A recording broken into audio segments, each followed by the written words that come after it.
संस्थापकाय च धर्मस्य सर्वधर्मस्वरूपिणे अवतारवरिष्ठाय रामकृष्णाय ते नमः। श्री माँ शारदा देवी का जीवन चरित्र स्वामी गंभीरानंद जी महाराज द्वारा लिखित। भार समर्पण इस चैप्टर का पाठ कर रहे हैं। कल हमने देखा कि किस तरह से गंभीरानंद जी महाराज मातृत्व के चरण, स्टेजेस ऑफ मदरहुड, ये डिस्क्राइब कर रहे हैं। 4 स्टेजेस कल गंभीरानंद जी महाराज ने हमको बताए और आज 5th स्टेज बताएंगे। हाईएस्ट स्टेज मातृत्व का क्या है। तो पहले तो कल वाले 4 जो स्टेजेस थे वो एक देख लेते हैं। गंभीरानंद जी महाराज कहते हैं कि सर्वप्रथम स्टेज तो मातृत्व का यह है कि माँ का अपने संतान के प्रति ही प्रेम है। और इससे होता क्या है, अपने संतान के प्रति प्रेम होने से दूसरे के संतानों को उस प्रति उसके मन में कभी कभी द्वेष की भावना भी प्रकट हो जाती है और अपने संतान के लिए एक तरह की स्वार्थपरता भी प्रकट होती है। तो यह एक अत्यंत सामान्य स्टेज मातृत्व का है। इसके बाद में महाराज जी कहते हैं कि कभी कभी ऐसा होता है कि माँ का अपने संतान पे जो प्रेम है वो अपने संतान तक ही सीमित नहीं होकर के अन्य के जो संतान है उनको भी अपने प्रेम की परिधि में, अपने प्रेम के आंचल में वो आवृत कर लेता है। उनके प्रति भी इस जननी का जो प्रेम है वो धीरे धीरे करके जनहित के रूप में परिणत होता है। यूजुअली आप देखेंगे, मैंने भी तो देखा है कि रामकृष्ण मिशन में जो वॉलंटियर्स आते हैं, खास करके लेडी वॉलंटियर्स, तो क्या है कि हमारी तो इतनी सारी एक्टिविटीज़ चल रही है। अभी जैसे यहाँ पे सीपी क्लिनिक है, तो यहाँ पे पिछले महीने एक लड़की आई थी अमेरिका से। वो स्टडी कर रही है वहाँ पे अमेरिका में, किंतु उसको छुट्टी थी तो अभी वो इंडिया आई है अपने पेरेंट्स के साथ में रहने के लिए।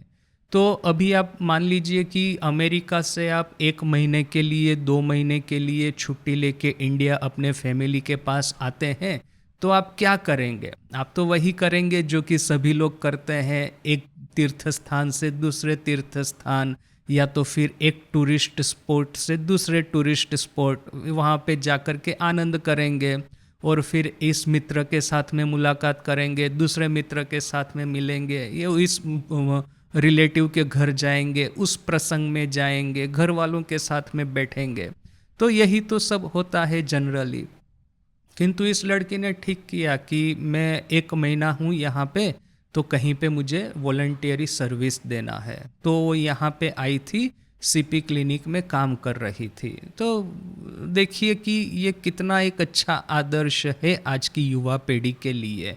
अपना एक स्वार्थ पर जीवन, अभी मैं इसको स्वार्थ भी नहीं कहेंगे ना, इसको तो आप नॉर्मल लाइफ ही कहेंगे जो कि हम बाकी सभी लोग जी रहे हैं। इवन मैं भी आज छुट्टी लेके कहाँ पे जाऊंगा तो मैं ऐसा सेवा करने के बारे में कभी नहीं सोचूंगा। मैं यही सोचूंगा कि अपने आश्रम में तो बहुत सेवा कर ली, अभी छुट्टी पे आए हैं तो किसी सुनसान वीरान जगह पे जाकर के जप करते हैं, ध्यान करते हैं, ऐसा ही मैं सोचूंगा। किंतु मैंने देखा, हम लोग गए थे, कनखल गए थे, तो वहाँ पे वो साधना सदन बोल करके आश्रम है। तो उस आश्रम में हम लोग, वहाँ पे शास्त्र के बड़े अच्छे क्लासेस चलते हैं, तो शास्त्र के क्लासेस अटेंड कर रहे हैं। हम 4-5 साधु थे। तो अभी क्या है कि अपने आश्रम से आए हैं तो छुट्टी लेकर के, आश्रम में तो दिन रात तो यही सब करते रहना है, कार्य ही करते रहना है, कर्मयोग ही करते रहना है। अभी छुट्टी लेकर के 1 महीने का वहाँ पे शास्त्र चर्चा करने को गए हैं। तो अभी मेरा माइंड सेट क्या है कि जो 5 घंटे न कि इतना क्लासेस चलते हैं, क्लासेस अटेंड करेंगे, उसके बाद में कनखल में ही पास में गंगा का किनारा है, बड़ा सुनसान और वीरान है और बड़ी सुंदर जगह है। वहाँ पे ये कुंभ मेला आयोजित होता है, जब भी वहाँ पे होता है तो उसका गंगा का जो पट है, जो उसका किनारा है, बड़ा ही विस्तृत है। तो बड़ी सुंदर जगह है, तो वहाँ पे जाकर के मैं बैठा रहता था। और वहाँ पे पास में ही एक चाय वाला है, तो चाय वाले के पास में से वो मैं 2-3 कप चाय लेकर के वो वहाँ पे चला जाता था गंगा के किनारे।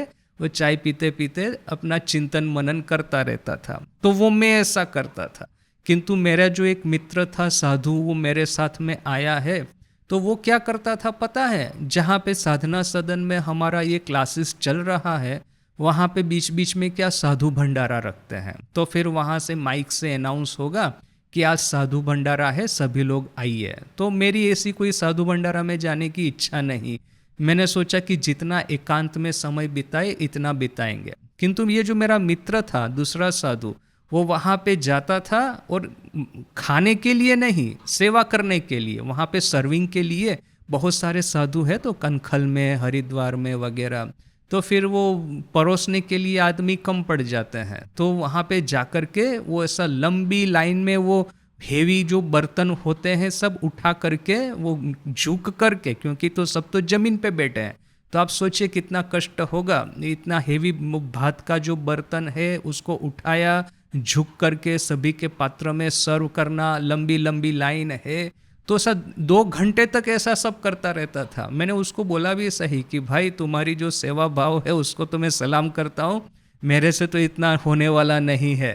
अपने अपने सेंटर में जो सेवा करते हैं वो इनफ है मेरे लिए, अभी एक्स्ट्रा कुछ करने की मेरी कोई इच्छा नहीं। तो देखिए कि जिन लोगों के भीतर में अभी ये तो मैंने ऐसे लोगों की बात कही जिनके कोई संतान नहीं थे, किंतु जो जननी का भी ऐसा होता है, जब भी अपने संतान के ऊपर में से उसका प्रेम जैसे दूसरों के संतानों की ओर धावित होना शुरू होता है, साथ साथ में ही इस तरह का सेवा कार्य जागृत होता है, सेवा कार्य करने की इच्छा जागृत होती है, और जनहित कर वो सब कार्य में यह आत्म प्रकाश करता है। तो वो एक सेकंड स्टेज हो गया।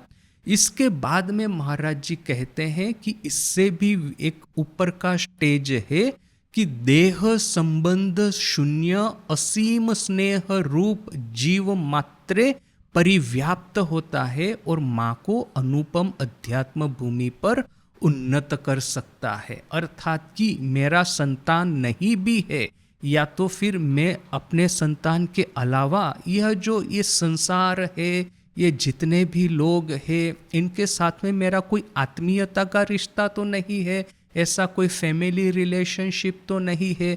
इसके बावजूद इनके प्रति जो मेरा स्नेह है वो धावित होता है।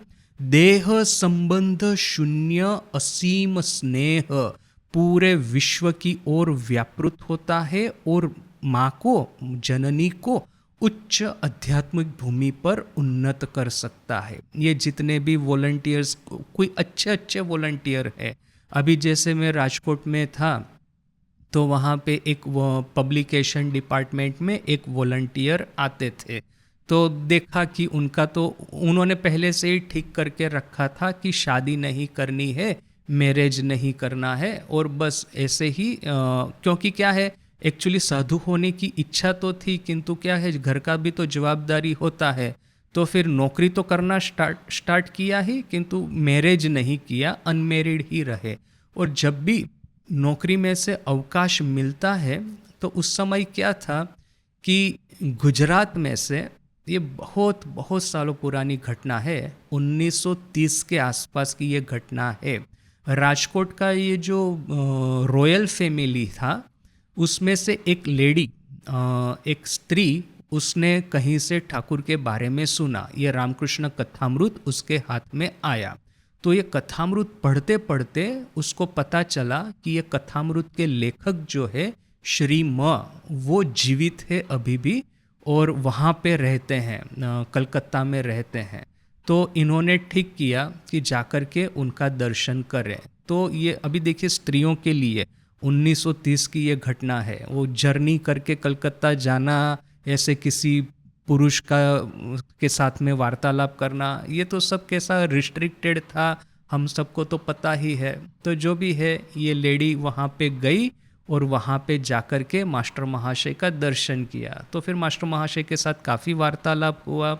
इसके बाद में मास्टर महाशय कहते हैं कि देखिए आप एक काम कीजिए, आप बेलूर मठ जाइए, वहाँ पे महापुरुष महाराज है, वो आपको दीक्षा देंगे।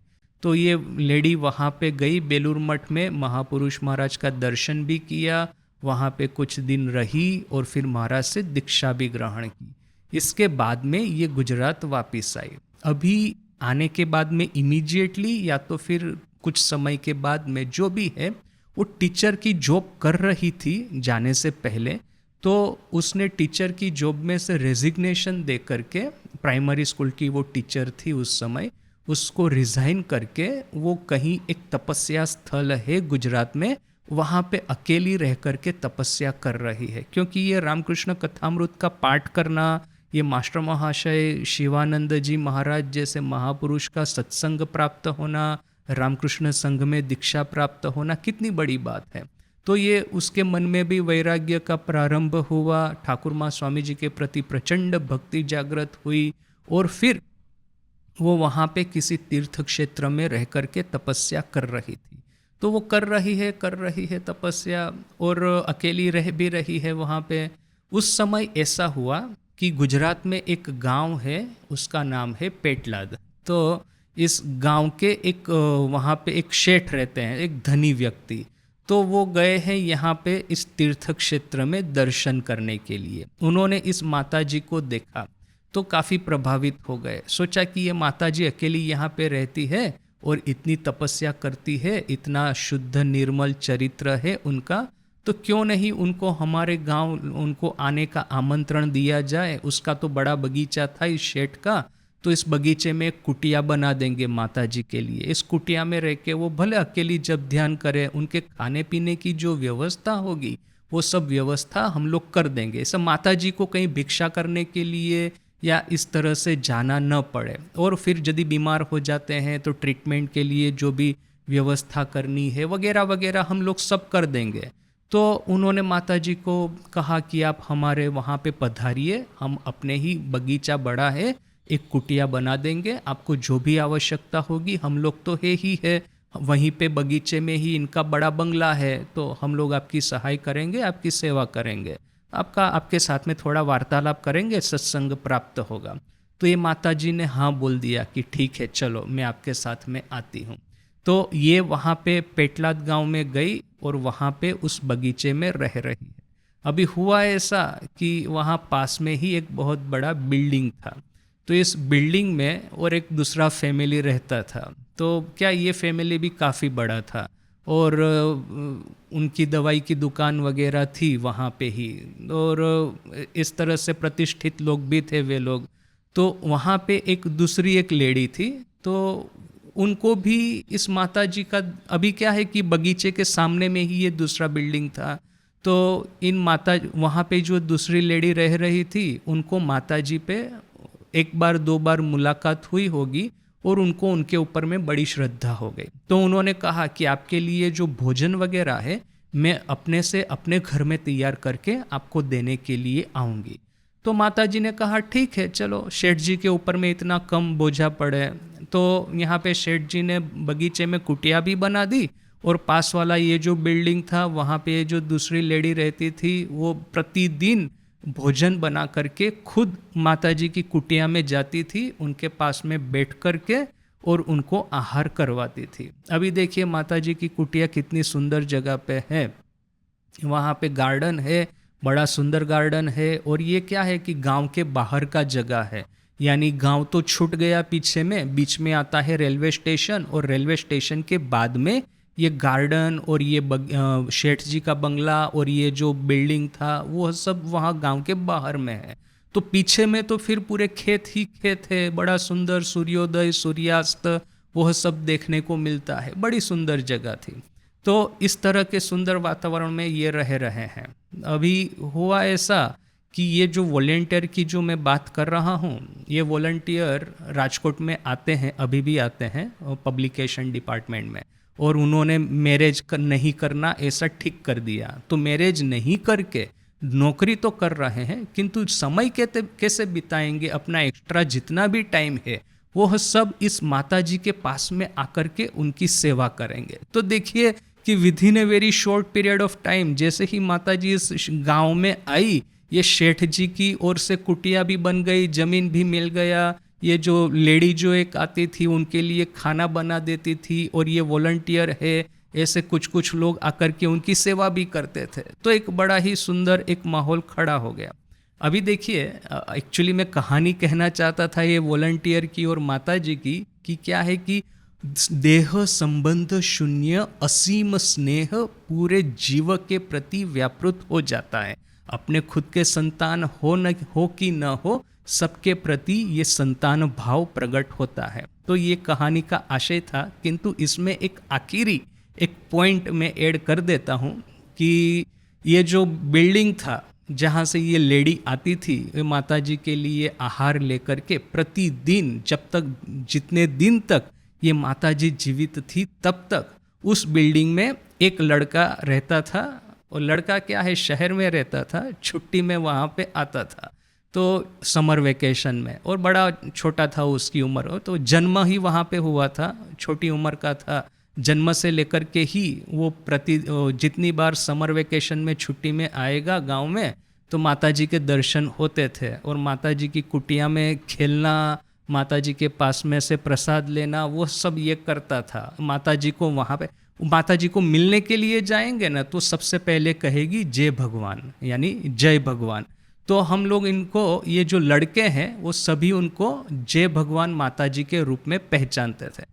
तो ये जय भगवान माताजी के कुटिया में जाना, प्रसाद लेना, फिर माताजी कहेगी कि ये सब, ये फोटोग्राफ है, सब उनको प्रणाम करो। अभी फ़ोटो किसका है ये तो पता नहीं, इस लड़के को प्रणाम करता था, सब होता था। फिर बड़ा हुआ ये लड़का, फिर उसने रामकृष्ण संघ ज्वाइन किया। रामकृष्ण संघ ज्वाइन करने के बाद में वो जो लेडी थी, जो उनके लिए प्रतिदिन आहार लेकर के जाती थी माताजी के लिए, उसके साथ में एक बार बात हुआ। तो ये लेडी ने इस लड़के को पूछा कि क्या तुमको पता है कि तुम जिनको प्रतिदिन प्रणाम करने के लिए जाते थे, जिनकी कुटिया में खेलते थे, जिनके पास में से प्रसाद लेते थे, वो कौन थे? तो लड़के ने कहा पता नहीं, अभी होगा, तो सब तो बचपन की बातें हैं, इतना कौन याद रखेगा, उस समय किसका फोटो है, किसको प्रणाम किया, किसको पता। तो जाते हैं प्रसाद के लोभ से, नहीं कि वो कौन है फोटो में बैठा हुआ, उनके प्रति कोई श्रद्धा भक्ति लेके। तो लेडी ने कहा कि वो तो वही ठाकुरमा स्वामी जी थे जिनके की संघ में तुमने ज्वाइन किए हो। तो ये लड़का इतना आश्चर्यचकित हो गया कि अच्छा, बचपन से ही जैसे कि उसके ऊपर में ठाकुरमा स्वामी जी का स्नेह हस्त था, इसको पता ही नहीं। तो वो लड़का था मैं बचपन में प्रतिदिन समर वेकेशन में प्रत्येक दिन उनके घर में जाना, उनके कुटिया में जाना, उनके साथ में वार्तालाप करना, प्रसाद लेना, वहाँ पे वो फोटोग्राफ को प्रणाम करना, सब कुछ कर लिया। बड़े हो गए, फिर सब ये एजुकेशन का ये जो प्रेशर ऐसा होता है कि गांव में जाना धीरे धीरे करके कम होता गया। वो माता जी का भी देहांत हो गया, तो फिर वो समाचार आया था एक दिन हमारे घर में कि जय भगवान माता जी का डेथ हो गया है। तो ठीक है, अभी वो तो बचपन की बातें हैं, तो थोड़ा तो दुख तो होगा ही, किंतु अभी डेथ, जन्म मृत्यु जरा व्याधि, वो तो सबके जीवन में लगा रहता है। और मैं उस समय स्टूडेंट था, स्टूडेंट का ये जो एक प्रेशर रहता है लाइफ का, स्टडी का, ये सब, उसमें कहाँ ये सब चीज़ों को कोई स्थान रहता है बचपन के इस सब दिनों का। तो जो भी है, ये घटना तो पूरी दिमाग में से निकल गई थी। फिर मैं रामकृष्ण संघ ज्वाइन करके ट्रेनिंग सेंटर भी हो गया था। ट्रेनिंग सेंटर के बाद में मेरा पोस्टिंग हुआ था लिमड़ी में। तो उस समय मेरा वो जो मेरी ये जो लेडी थी जो कि प्रतिदिन उनके लिए खाना लेके जाती थी, वो मेरी चाची थी। तो उनके साथ में एक बार मेरा उन्होंने फ़ोन किया मुझे एक बार। तो अभी जनरली मैं अपने किसी भी रिलेटिव्स के साथ में रिलेशन नहीं रखता था, किंतु इन्होंने जब फ़ोन किया, अभी इतना पुराना है रिलेशन, तो चलो मैंने सोचा कि बात कर लेते हैं। तो बात कर लिया मैंने। तो पहला ही शब्द, पहला ही वाक्य प्रश्न उन्होंने यही किया, ये तुमको याद है जय भगवान माता जी जिसके घर जाते थे तुम, वो कौन है, कौन थी? मैंने कहा नहीं पता। और जय भगवान माता जी थी भी, वो बाय द टाइम में आधा भूल गया था। तो जो भी है, तो उन्होंने याद करवाया कि वो वही रामकृष्ण संघ की, वो उसी में उन्होंने दीक्षा ली। तो मुझे इतना आश्चर्य हुआ, क्योंकि बाय दैट टाइम मैंने हिस्ट्री पढ़ना शुरू कर दिया था रामकृष्ण संघ की, अच्छे से पढ़ना शुरू किया था। यानी कि कौन ओरिजिनल डिवोटी थे वगैरह वगैरह वो तो मुझे एक अच्छे से पता था। तो अभी ये माताजी यदि उनकी उम्र के अनुसार कैलकुलेट करे तो निश्चय ही वो किसी डायरेक्ट डिसाइपल की डिसाइपल होनी चाहिए, वो तो मैं एक क्षण में ही समझ गया। फिर उसके बाद में मैंने खोज करना शुरू किया कि कौन थी वो माताजी। तो वहाँ पे बापा थे, तो बापा को मैंने पूछा, तो बापा ने इमीडिएटली मुझे सब कुछ बताया कि ये पूरा हिस्ट्री उन माताजी का, कि राजकोट के रॉयल फैमिली की वो लेडी थी, वो नौकरी कर रही थी एज ए टीचर, वो छोड़ कर के वहाँ पे गई थी, महापुरुष महाराज की वो शिष्या थी। और इतना ही नहीं, महापुरुष महाराज की जन्मतिथि का एक स्पेशल उत्सव राजकोट आश्रम में हो, इसके लिए माताजी के पास में जो कुछ भी छोटी थोड़ी बहुत संपत्ति थी उन्होंने आश्रम को दान कर दी थी। तो इसकी वजह से राजकोट आश्रम में प्रत्येक महापुरुष महाराज की तिथि पूजा को स्पेशल होम होता है। वैसे डायरेक्ट डिसाइपल की तिथि पूजा में होम नहीं होता, होम होता है सिर्फ ठाकुरमा स्वामी जी की तिथि पूजा में। किंतु यहाँ पे महापुरुष महाराज की शिष्या, और वो भी उतनी पुरानी, डायरेक्ट उनकी महापुरुष महाराज की डिसाइपल, और वो भी राजकोट की, तो ये सब फैक्टर है बोल करके महापुरुष महाराज की तिथि पूजा को स्पेशल पूजा हो। उसके लिए जो डोनेशन आया था माताजी की ओर से, तो प्रत्येक महापुरुष महाराज की तिथि पूजा को वहाँ पे होम होता है। और सिर्फ इतना ही नहीं, उस समय जब तक ये माताजी जीवित थी तब तक राजकोट से स्पेशल गाड़ी इस गांव में जाती थी।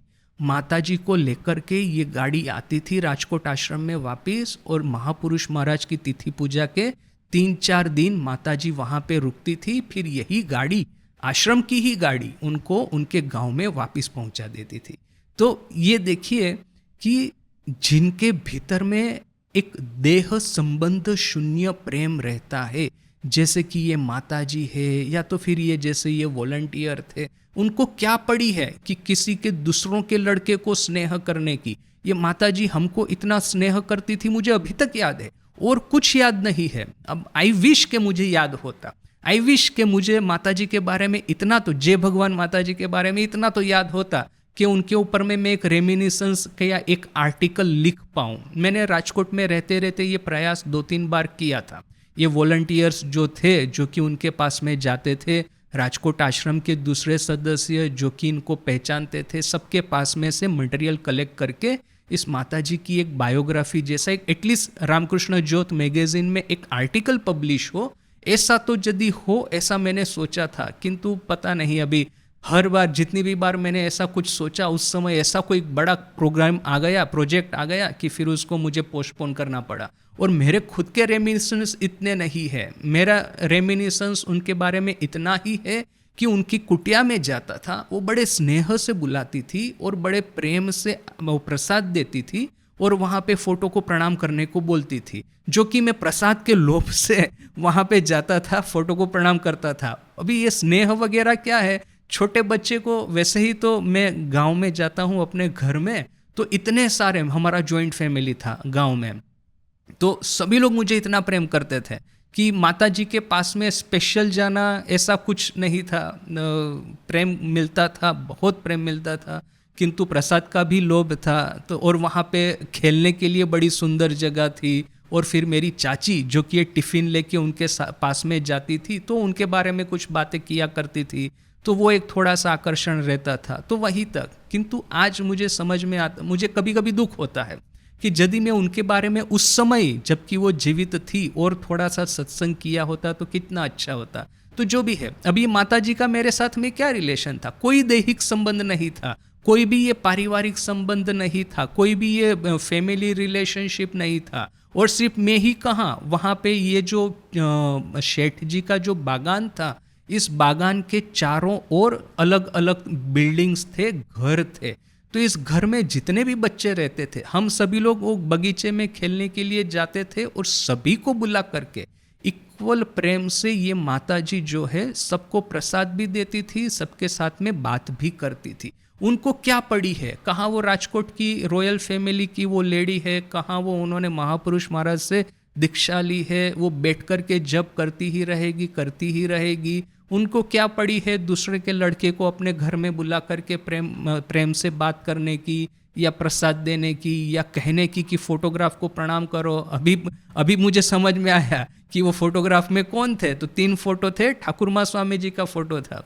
तो ये ठाकुर माँ स्वामी जी को प्रणाम करो, यह सब कहने की उनको क्या, मतलब कोई क्या आवश्यकता क्या थी। इसके बावजूद उनके भीतर में यह जो स्नेह था, जननी का स्नेह, ये देह संबंध शून्य असीम स्नेह, वो जीव मात्र में परिव्याप्त होकर के जननी को अनुपम अध्यात्म भूमि पे उन्नत करता है।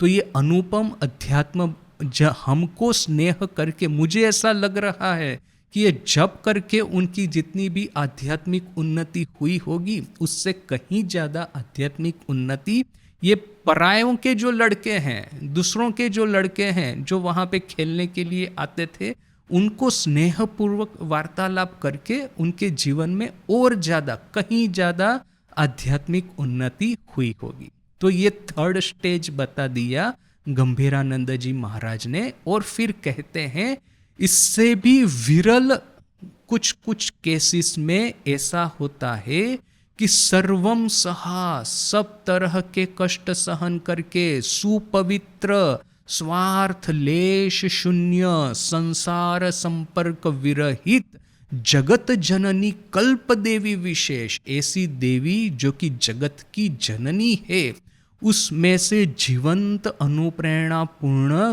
गुरु शक्ति प्रवाहित होकर के संतान को विशुद्ध ऐश्वरिक रसास्वादन से परितृप्त करती है।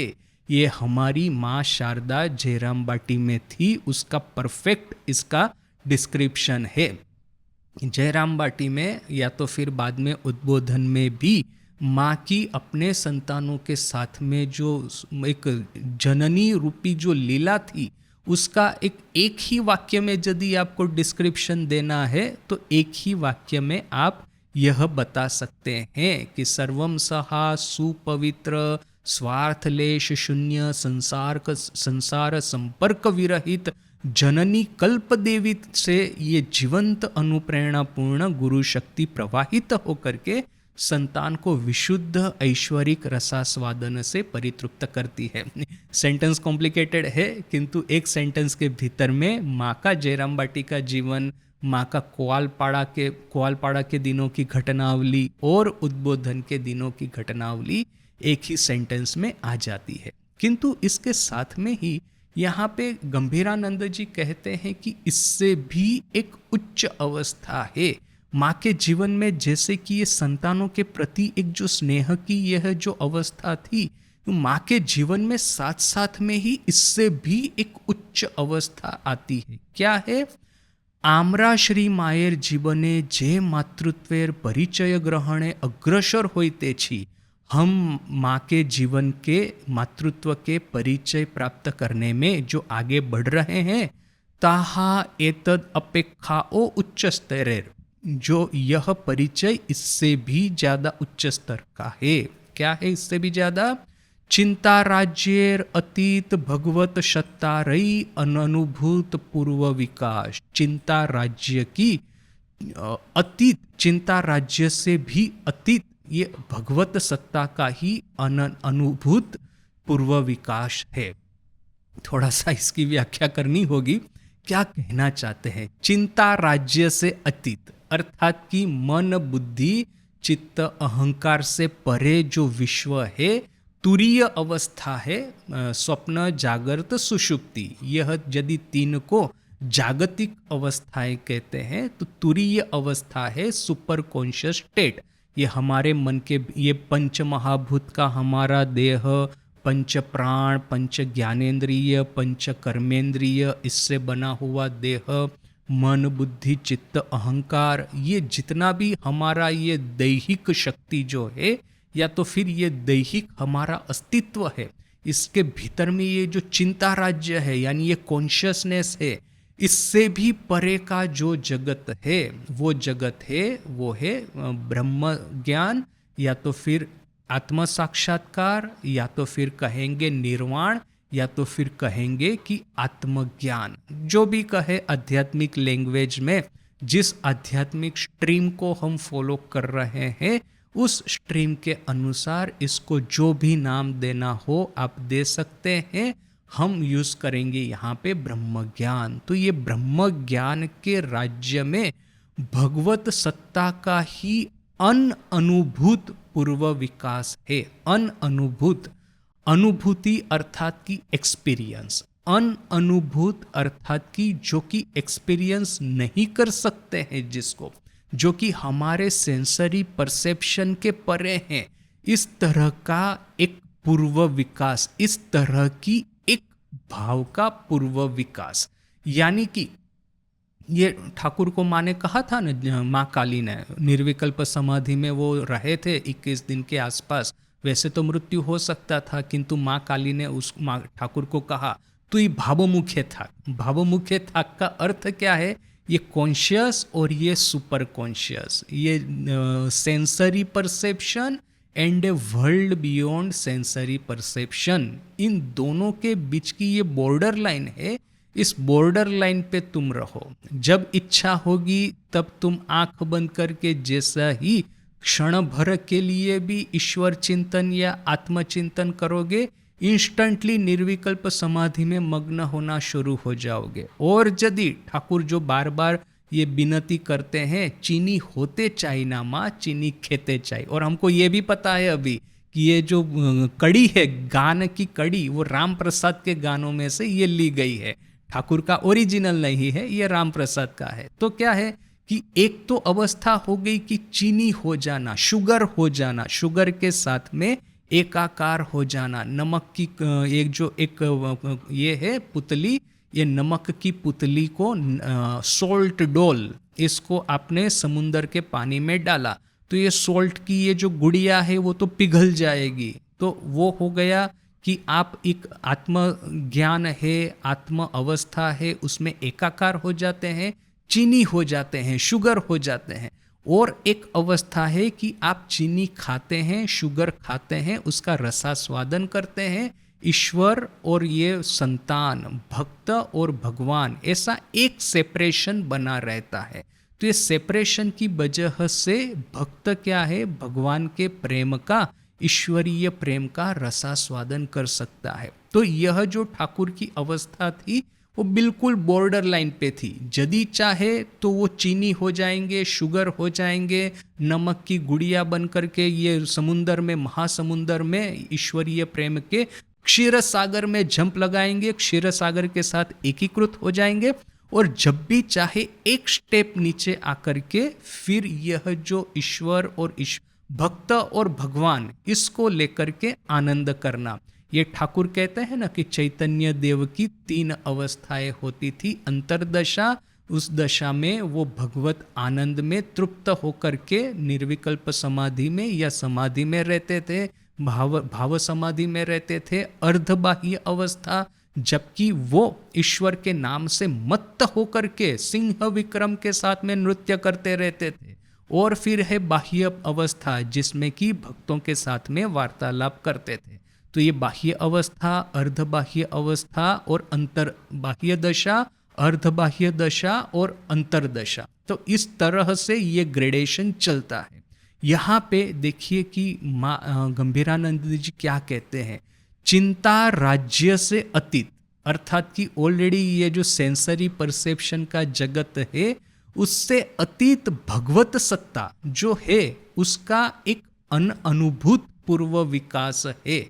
ईश्वरीय सत्ता या तो फिर ये निर्विकल्प समाधि में जाकर के जो अनुभूति होती है उसको हम शब्दों में वर्णन नहीं कर सकते हैं। ठाकुर ने विद्यासागर को कहा था कि सब कुछ झूठा हो गया है, ब्रह्म ज्ञान झूठा नहीं हुआ है। क्यों? जितने भी ये आध्यात्मिक उपदेश है मुंह से बोले गए हैं, अर्थात कि झूठे हो गए हैं, किंतु ब्रह्म ज्ञान की अवस्था क्या है उसको मुंह से बोला नहीं गया। क्यों? क्योंकि जो चीज, जो अवस्था मन और वाणी से अतीत है उसको आप मन और वाणी से कैसे व्यक्त कर सकते हैं? तो क्या है कि इसीलिए इसको अनुभूत कहते हैं।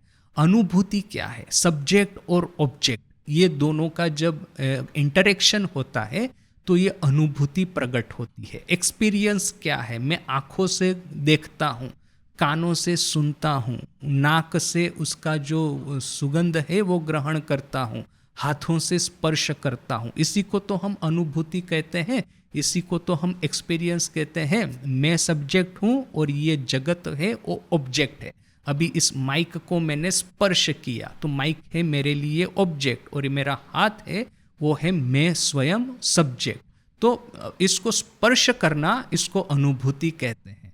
किंतु मैं अपने को ही स्पर्श कर पाऊंगा? हाथ को स्पर्श कर पाएगा? दो उंगलियां एक दूसरे को स्पर्श कर पाएंगी, ठीक है, किंतु ये एक उंगली है, क्या ये एक उंगली अपने को स्पर्श कर पाएगी? नहीं। स्वामी जी ने एक बड़ा ही सुंदर उदाहरण दिया था। अमेरिका में एक लड़का था, ये मोस्ट प्रोबेबली ये रिजली मैनर के दिनों की ही बात है, स्वामी जी की सेकंड विजिट की। वो लड़के का नाम मोस्ट प्रोबेबली था होलिस्टर। तो जो भी है, उसको स्वामी जी एक बार समझा रहे हैं कि अभी अद्वैत तत्व अमेरिका के एक लड़के को समझाना कितना कठिन है। जनरली ईश्वर को हम एज ए ऑब्जेक्ट के रूप में ही देखते हैं। द्वैत वेदांत जो है, या तो द्वैत भाव है, ये द्वैत भाव जगत के सभी धर्मों में व्यापृत है। एक है भगवान, एक हूँ मैं। भगवान की आराधना करना मेरा धर्म है, भगवान की आराधना करने से भगवान मुझे आशीर्वाद देंगे। तो ये एक यूनिवर्सल कॉन्सेप्ट है। इस तरह के यूनिवर्सल कॉन्सेप्ट में बड़े हुए लड़के को ये कहना कि मैं ही भगवान हूँ, तो वो तो इसको ब्लास्फेमी के रूप में ले लेगा। तो इसको बड़े ही सूक्ष्म रूप से समझाना होगा अद्वैत तत्व। तो स्वामी जी क्या कहते हैं इस लड़के को कि पता है तुमको कि भगवान हमारे कितने करीब है? इतने करीब है जैसे कि मेरी आंख मेरे करीब है। ये इतनी पास में है मेरी आंख कि ये मेरा ही एक अंग है, इससे मैं थोड़ा सा भी रत्ती भर सेपरेशन नहीं है। किंतु मुझे यदि मेरी अपनी खुद की आंख देखनी होगी तो क्या मैं देख पाऊंगा? नहीं देख पाऊंगा। आंख को कैसे देखेगी? आंखों की मदद से, आंख से तो हम पूरे विश्व को देखते हैं। आंख ही क्या आंख को देख पाएगी? ऐसा भी क्या संभव है? तो ये तो संभव नहीं। किंतु आईने में यदि देखोगे तो तुमको अपनी आंख का एक रिफ्लेक्शन दिखाई देगा। अर्थात कि ये जो ईश्वर कल्प महापुरुष जो होते हैं, अवतार पृथ्वी पे जन्म ग्रहण करते हैं, वो चाहे जीसस हो न कि श्री रामकृष्ण, इनके भीतर में हमको हमारी खुद की जो हमारा जो स्वयं का एक स्वरूप क्या है, उसकी एक प्रतिछवि, उसका एक प्रतिबिंब उनके भीतर में दिखाई देता है। श्री रामकृष्ण को इस तरह से नहीं देख करके कि एक बहुत बड़े अवतार है जो कि शुद्धि और प्रेम पवित्रता से भरपूर है। इस तरह से देखिए कि वो मेरा ही स्वरूप है, मेरा ही शुद्ध विकसित स्वरूप है।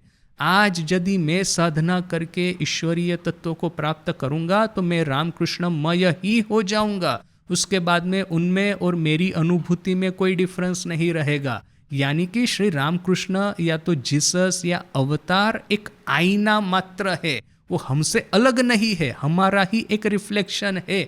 उपनिषद की वो प्रसिद्ध कहानी कि एक पक्षी जमीन पे खड़ा है, बैठा है, और ये वृक्ष की उच्च डालियों पे देखता है कि, और ये वृद्ध पक्षी नीचे में बैठा है और ऊपर में एक युवा, उसके पंख जो है सुवर्णमय पंख रूपी एक सुंदर पक्षी को देखता है। तो ये वृद्ध पक्षी सोचता है कि क्यों नहीं जाकर के उसके साथ में बात की जाए। तो जंप लगा करके ऊपर की डाली तक जाता है। तो जैसे ही ऊपर की डाली तक जाता है, देखता है उसके ये जो मलिन पंख थे उनमें जैसे कि जीवन का संचार हो रहा है। उसकी वृद्धावस्था धीरे धीरे करके युवानी की ओर आ रही है, जैसे कि वो टाइम मशीन में बैठ करके रिवर्स जा रहा हो, ऐसा लग रहा है। तो जितनी भी डाल पे जंप लगाता है उतनी ही डाल वो टाइम मशीन में बैठ करके और ज़्यादा से ज़्यादा युवान हो रहा है, ऐसा उसको लग रहा है। जब सर्वोच्च डाली तक पहुंच गया, दूसरे पक्षी की ओर देखा तो पता चला दूसरा पक्षी अदृश्य हो गया है, वही वहां पे बैठा है, उसी के ये सुनहरे पंख है, वही इतना खूबसूरत दिख रहा है, वही यंग है। तो क्या है कि देखिए, ये जो हम ईश्वर को या और किसी भी चीज को, ईश्वरीय सत्ता को देखते हैं, एक्चुअली हमारा ही प्रतिबिंब है, ऐसा कोई हमसे अलग नहीं है। बस वही बात है कि हमारे भीतर में, हमारे ऊपर में अज्ञान का आवरण है। इस अज्ञान के आवरण को जैसे ही हम हटा देंगे, श्री रामकृष्ण के साथ में ब्रह्मन के साथ में, आत्मन के साथ में, इनके साथ में हम एकाकार हो जाएंगे, एकीकृत हो जाएंगे। तो फिर जैसे कि ये नमक की गुड़िया जैसे ही क्षीर समुद्र में डाली तो कैसे उसके साथ में वो एकीकृत हो जाती है, तो वैसा ही हमारा होगा। तो यहाँ पे जो कहते हैं कि उस भगवत सत्ता का ही, चिंता राज्य से अतीत भगवत सत्ता का ही अनुभूत, इन जिसको कि हम एक्सपीरियंस नहीं कर सकते हैं, इसका ही एक पूर्व आभास है। पूर्व आभास क्यों कहा है, पूर्व विकास क्यों कहा है? क्योंकि यदि इसका संपूर्ण विकास हो जाता, ईश्वरीय ज्ञान में संपूर्ण रूप से विलीन हो जाते हैं, तो फिर क्या है कि ये सब्जेक्ट ऑब्जेक्ट ऐसा कुछ रहेगा ही नहीं। ये अष्टावक्र जब राजा जनक के पास में जाते हैं ना, शुकदेव जब राजा जनक के पास जाते हैं, मन में संदेह है कि पिताजी ने उनको सब कुछ सिखाया है कि नहीं, ये ब्रह्म ज्ञान सिखाया है कि नहीं, ये भगवान व्यास ने। तो राजा जनक के पास जाते हैं तो जनक क्या कहता है, सर्वप्रथम आपको गुरु दक्षिणा देनी होगी। तो ये शुकदेव कहते हैं कि गुरु दक्षिणा मैं क्यों दूंगा, जनरली तो कन्वेंशन ऐसा है कि पहले आप मुझे ज्ञान दीजिए, बाद में मैं आपको दक्षिणा दूंगा। तो जनक कहते हैं कि यदि तुमको ब्रह्म ज्ञान मिल गया तो फिर गुरु कौन और शिष्य कौन, सब तो एकीकृत हो जाएंगे। तो यहाँ पे भी भगवत सत्ता का ही एक अनुभूत पूर्व विकास है, संपूर्ण विकास हो गया। और यदि माँ ब्रह्म ज्ञान में मर्ज हो गई तो फिर संतान कौन और जननी कौन। इसलिए एक स्टेज नीचे रह करके भगवत सत्ता का एक पूर्व विकास के रूप में माँ का ये प्रेम पूरे विश्व में सचराचर में व्याप्त हो रहा है। ये जैसे कि देखिए अर्धबाह्य दशा ठाकुर जिसका वर्णन करते हैं, अर्धबाह्य दशा में आकर के ठाकुर जो उद्दाम नृत्य करते थे उससे कितने लोग प्रभावित हो जाते थे। लोग कहते थे कि देखिए ठाकुर के भीतर में ये आध्यात्मिकता जैसे कि बिजली की तरह चमकती है।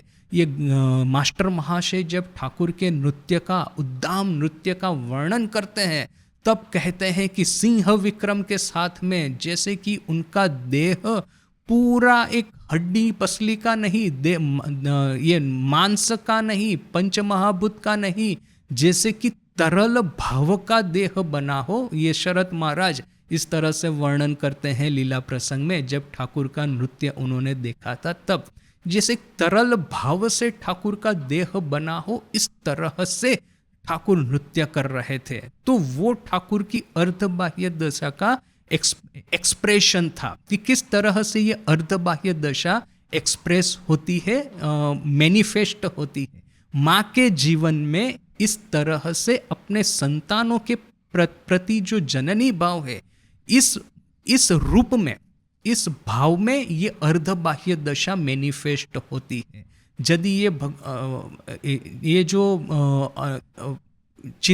जो सेंसरी परसेप्शन है, सेंसरी परसेप्शन के परे जाकर के यदि ये भगवत भाव है, उसका जो पूर्व विकास है, पूर्ण विकास है, उसमें यदि माँ उस स्टेज में चली जाएगी, तो जैसे कि अंतर्दशा में चली जाएगी, तो अंतर्दशा एक ही तरह की होती है कि वो सभी के साथ में, जैसे कि ईश्वर के साथ में या तो ब्रह्मन के साथ में एकीकृत हो जाएंगी। किंतु ये जो अर्धबाह्य दशा और बाह्य दशा, ये जो दो दशाएं हैं वो ठाकुर से डिफर होती है। ठाकुर अर्धबाह्य दशा में उद्दाम नृत्य कीर्तन करते हैं, जबकि माँ की अर्धबाह्य दशा जब होती है तो वो अर्धबाह्य दशा संतानों के प्रति प्रेम के रूप में वो फैलती है। और ठाकुर की जो बाह्य दशा है जिसमें कि वो ठाकुर सबके साथ में वार्तालाप करते हैं, माँ की जो बाह्य दशा है संतानों के साथ में वार्तालाप करती है, संतानों के साथ में संतानों के प्रति उनका ये स्नेह प्रकट होता है, उनके लिए खाना बना देती है, उनकी इतनी केयर करती है, यह सब कुछ माँ जैसे कि बाह्य दशा में करती है।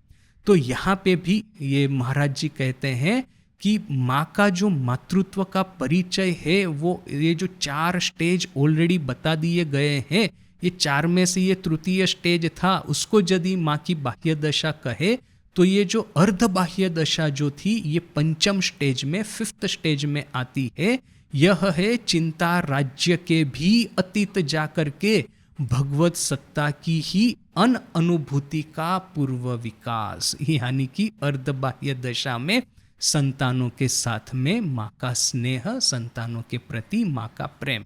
बहुत बार देखिए, ये बात किसने कही थी मैं भूल गया, मैं तुरानंद जी ने कि त्रिगुणातीतानंद जी ने, कि किसी ने कहा कि माँ को तो हम समाधि वगैरह में तो जाते देखते ही नहीं है, तो इन्होंने क्या रिप्लाई दिया कि माँ का जो मन है ये कंठ जो देश है, यानी कि अनाहत विशुद्ध आज्ञा, ये जो 3 चक्र है, तो विशुद्ध चक्र के नीचे माँ का मन आता ही नहीं है। ऑलरेडी वो वो अर्धबाह्य दशा में ही रहती है, किंतु माँ की ये जो भाव छुपाने की क्षमता इतनी प्रचंड थी कि बाहर से पता ही नहीं चलेगा कि माँ ये अर्धबाह्य दशा में है।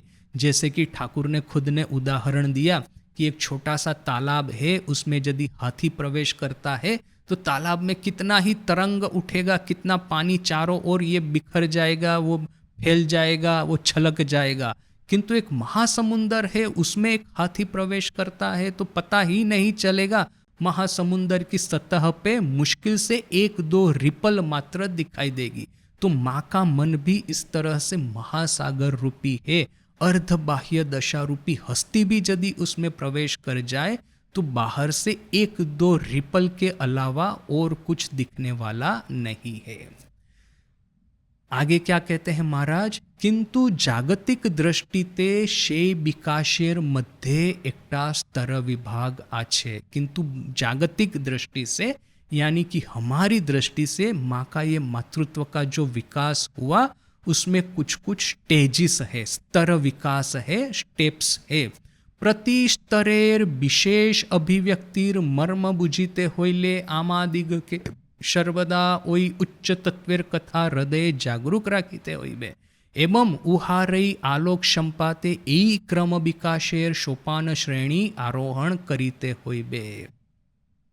प्रत्येक स्तर का, ये जितने भी स्टेजेस का यहाँ पे विवरण दिया गया है, इस विवरण में प्रत्येक स्टेजेस जो है उसकी एक विशेष अभिव्यक्ति है, और इस विशेष अभिव्यक्ति का जो गहन अर्थ है उसको समझने के लिए हमको हमेशा वो जो सर्वोच्च सत्ता जो है, 5th स्टेज जो है, उसके बारे में हमको जागरूक रहना होगा, उसके बारे में हमको अलर्ट रहना होगा, और उसी के आलोक में, उसी के प्रकाश में हम ये जितने भी स्टेजेस है, ये स्टेजेस के माध्यम से क्रम विकासेर सोपान श्रेणी आरोहण करीते होइबे।